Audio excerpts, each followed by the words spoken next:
Uno munsi ubushikiranganji bw'amagara y'abantu no kurwanya Sida bwatunganije umwiherero w'imisi 2. Uwo mwiherero ukaba warimwo abakozi bakuru b'ubushikiranganji hamwe n'abayobozi b'intara z'ubuvuzi mu ntara zose, hamwe n'abayobozi b'uburere bw'ubuvuzi mu ntara zose. Tukaba kandi twari kumwe n'abasanzwe badushigikira, bashigikira leta mu migambi y'iterambere, cyane cyane mu gisata c'amagara y'abantu. Ni umwiherero wamuba ku mwaka aho turabira hamwe ibikorwa ingene vyagenze mu mwaka ubuheze. Uno munsi rero tukaba twariko turasuzuma ingene ibikorwa vyagenze mu gisata c'amagara y'abantu mu mwaka uheze w'2021 ushira w'2022.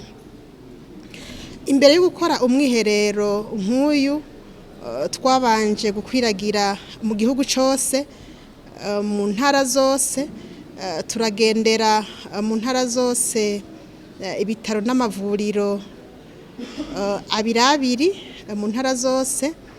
Twagendera ibitaro n'amavuriro dusanzwe tuzi yuko bifise akanovera mu bijanye no kuvura abantu, ariko tukongera tukagendera n'ibitaro n'amavuriro dusanzwe tuzi yuko bafise ibibazo. Ico gihe twagira izo ngendo mu ntara, ababa bagiye mu ntara imwe yose baca bagira inama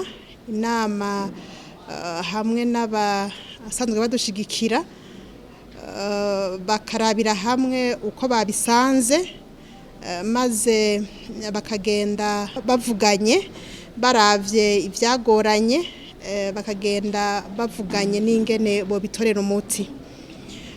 Uno munsi rero twaje gushira hamwe ivyavuye mu ntara zose, dusubire tuvyigire hamwe, turabe ivyatugoye, turabe aho tugeze, maze ivyatugoye twigire hamwe umuti twobitorera, maze kugira ngo mu mwaka uza tuzoshobore kugira ibitigiri bimeze neza kubijanye no kwakira no kuvura abarundi.